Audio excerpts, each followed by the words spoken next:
एक fake narrative होतं. मग हे सरकारचे आदेश हे फेक नरेटिव्ह आहेत का? अर्थात आमचं सरकार आल्यानंतर आम्ही ते फेकणारच आहोत, ते काही जागेवर ठेवणार नाही. पण हा सगळा विषय लक्षात घेऊन आम्हाला असं वाटलं की आमच्या परीने काही विषय हे आपण त्याच्याकडे लक्ष देण्याची गरज आहे आणि त्यानुसार आम्ही हा वचननामा आपल्या सगळ्यांच्या साक्षीने प्रकाशित करत आहोत, जनतेच्या चरणी सादर करत आहोत. त्याच्यामध्ये अनेक वचनं जी आहेत ती महाविकास आघाडीच्या जाहीरनाम्यातली जरूर आहेत आणि शेवटी आमची आघाडी आहे. काही मोजकी करायची असतील वचनं अशी आहेत, जसं मुंबई आणि महाराष्ट्राचं गृहनिर्माण धोरण आम्ही ठरवणार आहोत. मुंबईप्रमाणेच महाराष्ट्रातील प्रमुख शहरांमध्ये जसं मुंबईमध्ये झोपडपट्ट्या तशा काही शहरांमध्ये आहेत, तर तिथे सुद्धा आम्ही विकास करणार आहोत. तिथल्या स्थानिक शासनाच्या माध्यमातून अशा अनेक गोष्टी आहेत. मुंबईतलं पडवलेलं वित्तीय केंद्र हे नव्याने आम्ही धारावीमध्ये उभारू. धारावीमध्ये म्हणजे धारावीकरांना जिथल्या तिथे त्यांच्या उद्योगासह घर तर देऊच, पण मुंबई आणि महाराष्ट्रातील भूमिपुत्रांसाठी नोकरी कुठे? कारण मधल्या काळामध्ये आदित्य जे बोलला होता की आमच्या 3 प्रायोरिटी काय असतील. आणखीन एक विषय, आपल्या राज्यामध्ये जसं मुलींना शिक्षण मोफत दिलं जाते, आनंदाची गोष्ट आहे, पण मुलींप्रमाणे मुलांना देखील आम्ही मोफत शिक्षण देणार, हे सुद्धा आम्ही वचन त्याच्यामध्ये दिलेलं आहे. 5 जीवनावश्यक वस्तूंचे भाव हे स्थिर ठेवणार, हे सुद्धा वचन आम्ही दिलेले आहे. तर अशा गोष्टी बऱ्याच आहेत. आपल्या हाती तो वचननामा आल्यानंतर आपल्याला कळेलच. तूर्त मी जनतेच्या चरणी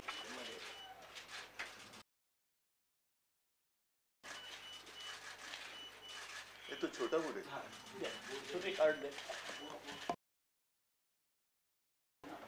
बोर्डपेक्षा कार्ड देणार, हे जे मी आपल्याला म्हटलं होतं हे साईन. मैंने आपके सामने शिवसेना की ओर से करने जाने वाले हैं, जनता की सेवा कैसी हम करने वाले हैं, नहीं होगी बात हमने करने की कोशिश की है कि जो लोग हमारे गांव-गांव में जाते हैं, प्रचार करते हैं, उनको आसानी से पता चले कि अरे हमने क्या वचन दिया है. तो एक जैसे मैंने मेरी जेब में रखा है वैसा ही एक वचननामा हमने दिया है, जिसके पीछे अगर आप स्कैन करेंगे तो आपको पूरा जो हमारा वचननामा है आप उसमें पढ़ सकते हैं.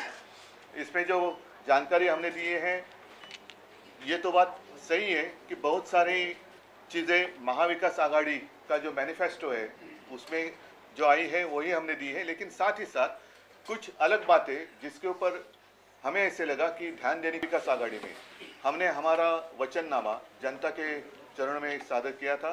और सिर्फ कोशिश ही नहीं, मैं तो मानता हूँ 90% से भोजन की व्यवस्था करेंगे, पूरी की है. ऐसे कई सारे वादे जो हमने किए थे वो हमने निभाए हैं. मिलने के बाद हम पूरे करेंगे, ये मैं वचन देता हूँ. सर एक सवाल है कि आजकल चलन पड़ पड़ा है कि रेवड़ी बांटने का. पहले उन्होंने लाडली बहना पे अपने 1500 हर महीने देने की बात की, आप लोगों ने आपत्ति उठाई कि पैसे कहाँ से आएंगे. अब आप लोग की तरफ से 3000 देने की बात आ रही है, 4000. नहीं, हमने उसका अभ्यास किया, अभ्यास किया उसका, और कहाँ से लाएंगे अभी भी मैं कह सकता हूँ, लेकिन अगर मैं कहूँ तो वो भी ये भी बात चुराएंगे. जैसे मेरी पार्टी चुराई है, सिंबल चुराया, और यहाँ तक सीमित नहीं रहा. मैंने जब शुरुआत की कि 5 जीवनावश्यक जो भी चीज़ें हैं उसके गेहूँ, चावल, शक्कर, दाल, तेल, दाम तो बढ़ते जा रहे हैं, तो हम उसको आने वाले 5 साल स्थिर रखेंगे. तो वो भी चीज़ उन्होंने चुराई, तो वो भी बात चुराई. उनको चोरी के अलावा कुछ आता ही नहीं है, और इसलिए ज़्यादा बातें मैं कहूँगा नहीं. लेकिन काफ़ी सारे हमने चीज़ें देखी है जहाँ अगर हम इन्होंने जो पैसा खाया है और खाने की संभावना अगर इनकी सरकार आएगी तो रहती है, तो हम अगर वो बंद करेंगे तो ये सारी चीज़ें हो सकती है. उद्धव जी, एक सवाल ये है, कल यूपी के मुख्यमंत्री महाराष्ट्र में थे, कैंपेन कर रहे थे, और लगातार कैंपेन का दौर शुरू हुआ है. एक है तो सेफ है, बटेंगे तो कटेंगे जैसी बातें कही. वो बीजेपी के लिए जरूर कह रहे हैं, क्योंकि बीजेपी की नैया अब डूबने जा रही है. तो वो बीजेपी के लोगों को कह रहे हैं कि एक है तो सेफ है, नहीं तो पूरा साफ है. तो बीजेपी वेगळं काही बोललो बिगाड़ी. एक मिनट विचारा नहीं. महाविकास आघाड़ी के दौरान 17,000 के ऊपर केसेस फाइल हुए हैं. राज ठाकरे ने दावा किया है रैली में कि 17,000 उनके लोगों पे जिन्होंने मॉस्क ठीक है, के वो- ऊपर लाउडस्पीकर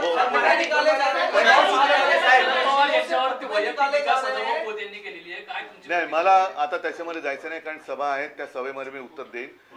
मी आज वचननाम्यापुरतं ही प्रेस कॉन्फरन्स मर्यादित ठेवू इच्छितो, कारण शेवटी या तुतुमैमेमधून लोकांना काय मिळणार या प्रश्नाचं उत्तर कोणी देत नाही. ते उत्तर आम्ही देतो आहोत.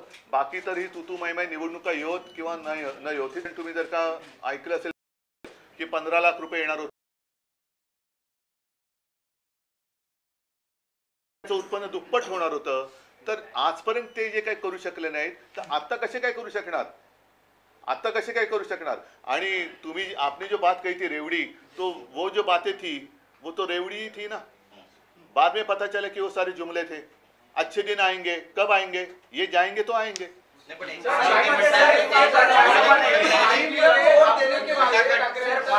रोड शो नाहीये किंवा सभा नाहीये त्यामुळे अशी चर्चा प्रचार सभा घेत नाहीये.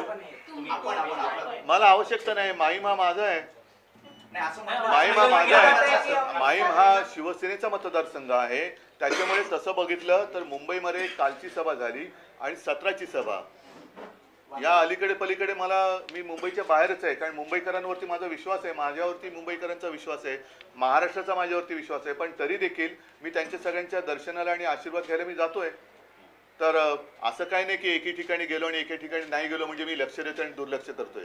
आता वेळच अशी आहे की दिवसाला 4-4 सभा घेतल्या, 5-5 सभा घेतल्या तरी सगळे मतदारसंघ मी पूर्ण करू शकत नाहीये.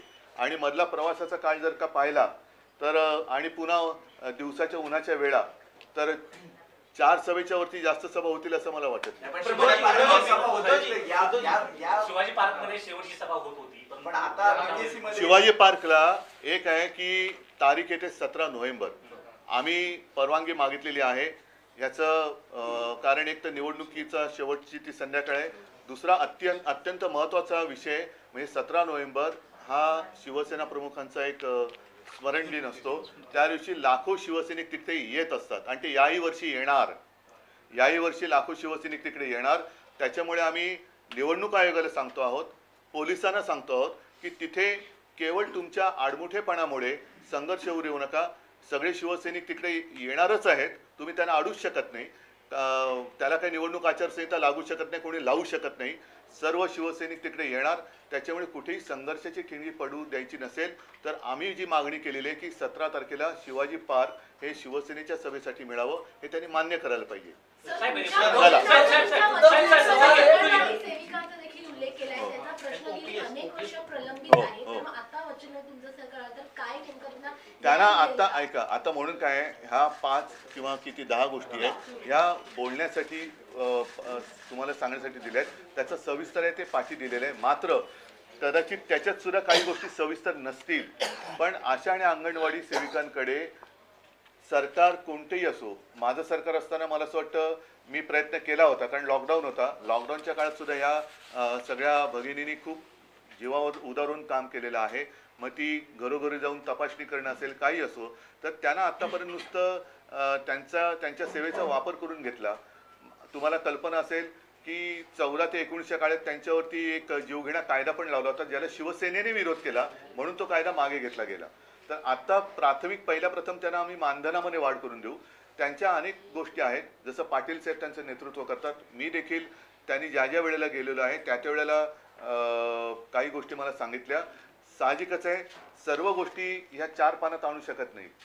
तर आता तरी त्याने एक दिलासा, जसं आता सरकारी कर्मचाऱ्यांना जुनी पेन्शन योजना आम्ही जाहीर करणार. त्याच्यानंतर आता इथली सरकारी वसाहत जी आहे ती आम्ही निर्णय घेतला होता मंत्रिमंडळाच्या बैठकीत की सरकारी कर्मचाऱ्यांनी जे इथे आहेत माझ्या गव्हर्नमेंट कॉलनीतले लोक, त्यांना तिथेच घरं देऊ. या सरकारने तो निर्णय बदलला. आता आमचं सरकार आलं होती, परत आम्ही बदलू. आणि आम्ही त्यावेळेला कोर्टासाठी सुद्धा जागा दिली होती, ती परत देऊ आणि सरकारी कर्मचाऱ्यांना घरे देऊ. योजनांमध्ये फेरबदल करणार का? कारण 3,000 तुम्ही जर महिन्याला देणार असाल तर लाखो कोटी रुपयाचं कर्ज राज्य सरकारवर आहे. हो, पण त्या लाखो कोटीमध्ये जो त्यांनी बांध फोडलेला आहे तो कॉन्ट्रॅक्टरसाठी फोडलेला आहे. अनेक पैसे हे कॉन्ट्रॅक्टरला मिळावेत आणि कॉन्ट्रॅक्टरच्या माध्यमातून यांना मिळावेत, यासाठी त्यांनी जसं मुंबईबद्दल मी ऐकलं की 90,000 कोटींच्या फिक्स्ड डिपॉझिट ज्या ठेवी होत्या त्यासुद्धा त्यांनी आता तोडल्यात आणि साधारणतः 40-45 हजार कोटीच्या ते तोडू शकत नाहीत कायद्याने, कारण ग्रॅच्युइटी, प्रॉव्हिडंट फंड वगैरे असं आहेत म्हणून आम्ही त्या ठेवींमधनं कोस्टल रोड केला. पण दुर्दैव असं की आमचं सरकार पाडल्यानंतर मोदीजींची एक सभा झाली आणि त्यांनी सांगितलं बैंकों में पैसा रखकर विकास नहीं होता जी, वो पैसा मेरे मित्रों की जेब में जाना चाहिए.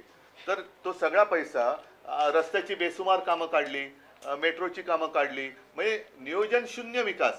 तो नियोजन शून्य विकास जरी थांबवला आणि कॉन्ट्रॅक्टर जे आता करतायत घेतलेत त्यांची चौकशी तर आम्ही लावूच. जी कॉन्ट्रॅक्ट काढले गेले आहेत बेसुमार, काही ठिकाणी तर कॉन्ट्रॅक्ट शिवाय पैसे दिले गेलेले आहेत. त्याच्यानंतर मी परत सांगतो की धारावीचा हा प्रकल्प पूर्णपणे मुंबईच्या मुळावरती येणारा प्रकल्प आहे. तो केवळ धारावीपुरता आहे असं समजून ते मिठा घरात करा. मग मिठा घरामध्ये टॉवर बांधा. मुंबईचं आहे ना, मिठा घरांमध्ये किंवा इकडे तर तिथे टॉवर बांधा, पण माझ्या धारावीकरांना तिथल्या तिथे ठेवा. ठीक आहे.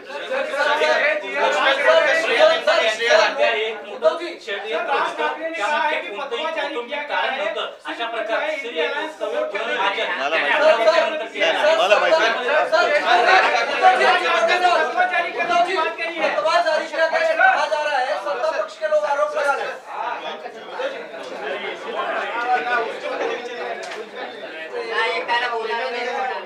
तुम्हाला बोलायचं नाही होतं तर आम्हाला तरी बोलू द्या. एक जण कोणीतरी विचारा ना.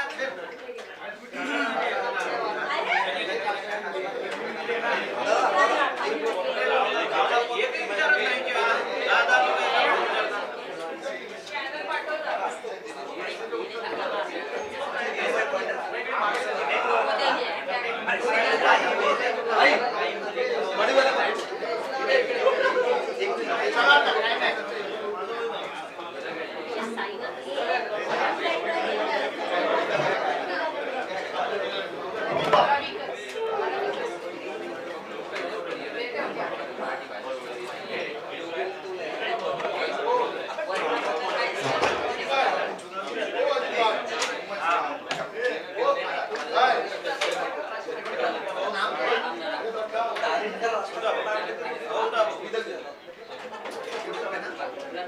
Gracias.